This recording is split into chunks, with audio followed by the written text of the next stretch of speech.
চলে আসছে না? আপনি মার্কেটে দেখেন সব মুসলমানদের দোকান, হিন্দুদের দোকান ধরে নেন, মুসলমান কর্মচারী। এই যে চাষারার মধ্যে এতগুলো মুসলিম বাস করেন, একজন মানুষের রক্তের মধ্যে কি নেতা টাইপের কোন মানুষ তৈরি হয় নাই যে এই রমজান মাস আসলো একটা মার্কেটে আমরা গান বাজনা বাজাতে দেব না? কেউ উদ্যোগ নিয়েছে? আপনি যান প্রায় নামি দামি দোকানগুলা, ওই যে রং, আরং, ল্যারিপ, আরো কি কি আছে, সব নাস্তিকের বাচ্চা, সবগুলো দিনের বেলা রমজান মাসের মধ্যে মিউজিক চালাই বসে থাকে। আপনি বাধা দিতে চান, অথচ আপনার কথা পাত্তাই দেবে না। কেন? সেখানে আমাদের মুসলিম একটা টিম নাই। ওকে একবারে গোড়া থেকে উঠে ফেলা দেওয়া দরকার, ওর দোকানের মধ্যে তালা মেরে দেওয়া দরকার, যেখানে মুসলিমদের ইসলাম নিয়ে এরকম ঠাট্টা তামাশা চলবে। গত এক সপ্তাহ আগে কোথায় বসুন্ধরা এক দোকানের মধ্যে টুপি পরা লোক, দাঁড়িয়ে আছে। আমি বললাম মিউজিক বাজতেছে, তো বলছে কি হয়েছে, বুঝেন? আমাকে বলতেছে কি হয়েছে। তখন আমি নিজেকে এত অপারক মনে করেছি, আজকে যদি আমার সাথে টিম থাকতো, ওকে যে আমি কি করতাম, তখন বুঝাইতাম যে কি হয়েছে। আজকে আমাদের শাসক নাই বিদায়, আজকে মুসলিম কোন নেতা নাই বিদায় এরকম সাহস পায়। কি হয়েছে মানে, রমজান মাসের দিনের বেলায় তুমি ওপেনলি মিউজিক বাজাবে। আরেক তো আরো বড় বেয়াদবি করেছে, একটা জোগান দোকানে ঢুকেছি, ও মিউজিক বাজিয়েছে। আমি বলাতে ও রাগ, মানে আমি অনেক রেগে গেছিলাম, অনেক জোরে কথা বলাতেও মিউজিকটা বন্ধ তো করেছে। যখন আমি ওর জোতা নেই বেরিয়ে চলে আসছি, ও মিউজিক বাজাইছে তো বাজাইছে, আরো সাউন্ড বাড়িয়ে দিচ্ছে। বুঝছেন? রমজান মাস। কিন্তু আমার যদি টিম থাকতো, আপনারা যদি সেদিন থাকতেন, যদি আহলে হাদিসের একটা ভূমিকা যদি থাকতো, ওরা কথাটা বলার আগে 10 বার ভাবতো, বা একজন আহলে হাদিস কোন লোক কোন জায়গায় দাঁড়াবে, ও বেয়াদবি করবে দূরের কথা, ওকে 10 বার ভাবতে হতো যে এরপরে কি হতে যাচ্ছে, এটা ভাবতো। কিন্তু কিছুই হয় না। তো আমাদের সমাজে ইসলামের যা কিছু করা হচ্ছে, রাসূলুল্লাহ সাল্লাল্লাহু আলাইহি ওয়াসাল্লাম নিয়ে ব্যঙ্গ করা হয়, তারা আমরা পুলিশের কাছে বিচার চাই। আমার দুঃখ হয়, আল্লাহ তো সাক্ষী আছে, এটা আমি নির্দ্বিধায় বলতে পারি, বন্দর এরিয়ার মধ্যে বা নারায়ণগঞ্জের এরিয়াতে আমি মাহমুদ যদি জানি যে কোন ব্যক্তি এরকম করেছে, মানে রাসূলুল্লাহ সাল্লাল্লাহু আলাইহি ওয়াসাল্লামকে গালি দিয়েছে, আর ওকে আমি চিনি, আমার ক্ষমতা থাকলে ওর আমি বাঁচতে দেব না। এবং ওকে খুঁজে বের করতে কি সময় লাগবে? কারণ আপনার এলাকার না, আপনার পাশের বাড়ির না, আপনি কেন আমাদেরকে ডাকলেন? কেন ওকে রাস্তার মধ্যে নামায়া তখন উচিত শিক্ষা কেন দেওয়া হলো? বনশ্রীর কে যেন এটা করেছে আফতাবনগরের, আবার অনেকে স্ট্যাটাসও দিয়েছে, কেন আফতাবনগরের মুসলমানকে সব কি যারও সন্তান, এগুলো কি সব ইহুদির বাচ্চা না মুসলমানের বাচ্চা? তারা সাথে সাথে কেন অ্যাকশনে আসলো না? আজকে এইভাবে তো সাহস পায়। এই জন্য আমরা, তারা বলবে মৌলবাদী, তারা বলবে অমুক তমুক কোনো কিছু, কেন আপনি কি মুসলমানের ঘরের সন্তান না? এটা কি কোনো মাযহাবের কথা, এটা কি কোনো আহলে হাদিসের কথা, নাকি এটা কোরআন সুন্নাহর কথা?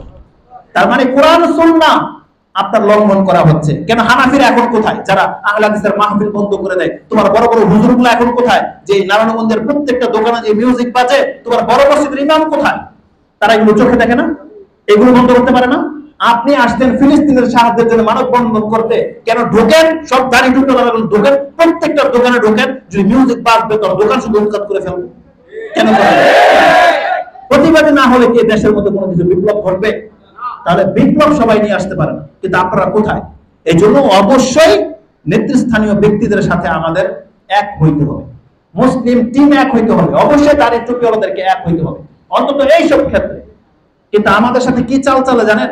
ওই ব্যানারে ডাকে যে ওই জামাত ইসলামের ব্যানার নিয়ে দাঁড়াবে, ওই যে হাত পাখাওয়ালার এরা দলের নাম কি? চরমনাই তো পীরের নাম, এরা দলের ইসলামী আন্দোলন শাসনতন্ত্র, ওই ব্যানার নিয়ে দাঁড়াবে।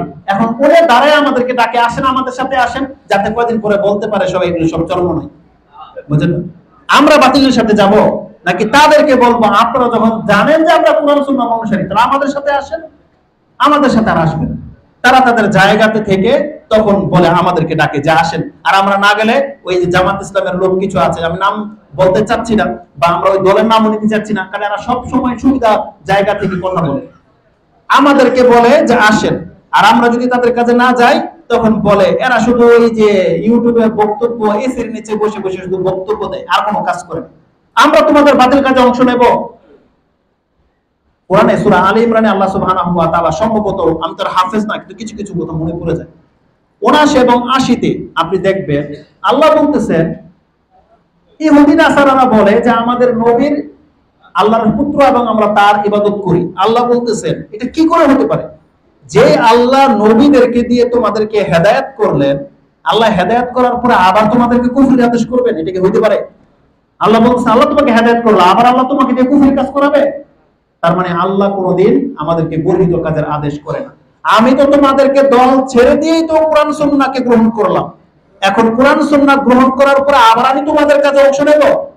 এটা হইতে হবে প্রত্যেকটা কোরআন সুন্নাহ অনুসারীর মন্তব্য, যে আপনি তো কোরআন হাদিস গ্রহণ করেছেন ওই সমস্ত মাযহাব বাতিল দলকে প্রত্যাখ্যান করে বুঝে শুনে, আপনি এসে আবার তাদের সাপোর্টে কেন কথা বলেন, এসে আবার তাদের দলে আপনি কেন আমাদেরকে ডাকেন? এটা মোটেও সমীচীন। অতএব আমি আমাদের মুসলিম ভাইদেরকে বলতেছি, আপনি আপনার দায়িত্ব কর্তব্য বোধ সম্পর্কে সচেতন হন।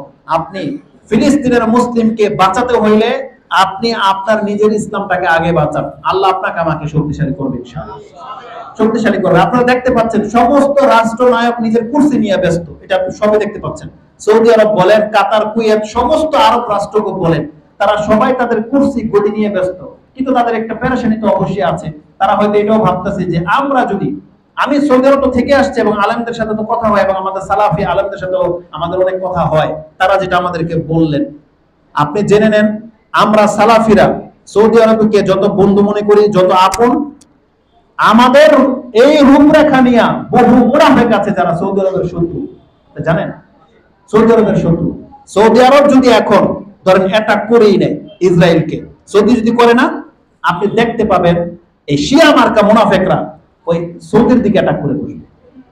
বুঝেন, যাদের ইমামদের পেছনে নামাজ পড়া আপনাদের হুজুররা জায়েজ মনে করেন, বুঝেন কথা। আর সেই রাষ্ট্রের নায়ক কিসের ভিত্তিতে যুদ্ধ করতে যাবে? কারণ তারা আমাদের চাইতে খুব ভালো করে জানে যে আমাদের মধ্যে মুনাফিকের সংখ্যা বেশি আছে। ইরান লাগিয়ে দিয়ে ইরান পেছন থেকে সরে যাবে, ইয়ামানি সরে যাবে, দুবাই সরে যাবে, কারণ দুবাই তো অলরেডি চলে গেছে আমেরিকার দিকে। এই রকমের এগুলো বড় বড় ব্যক্তিদের বক্তব্য আমরা বলতে গেলে বলবে যে আমার ফুটবাজি করে, কিন্তু আমাদের ছোট্ট বিদ্যা থেকে যেটা আমরা বুঝি যে আমরা যে শাসকদেরকে দোষারোপ করি, সৌদি আরবকে তো মূল টার্গেট বানাইছি যে এর দোষ, এ কেন অ্যাটাক করে না। তবে জেনে নেন, জি জেনে নেন, যদি তাকে আপনি সাপোর্ট করেন, যদি তাকে বলেন, ওয়াদা করেন যে আমরা থাকবো আপনার পাশে, যদি ওই যে কি বলে ইন্দোনেশিয়া, মালয়েশিয়া, তারা সব মুসলিম রাষ্ট্র যদি সৌদি আরবকে দায়িত্ব দেয় যে আপনি যান, আমরা সাথে আছি, আমরা মুনাফিক করবো না, তারপর দেখেন রেজাল্টটা কি। কিন্তু কেন করে না এটা? অতএব আজানের পরে আমরা আমাদের মূল বক্তব্যের দিকে ফিরে আসবো। আমি শুধু এতটা বোঝাতে চেয়েছি, আমাদেরকে নিয়ে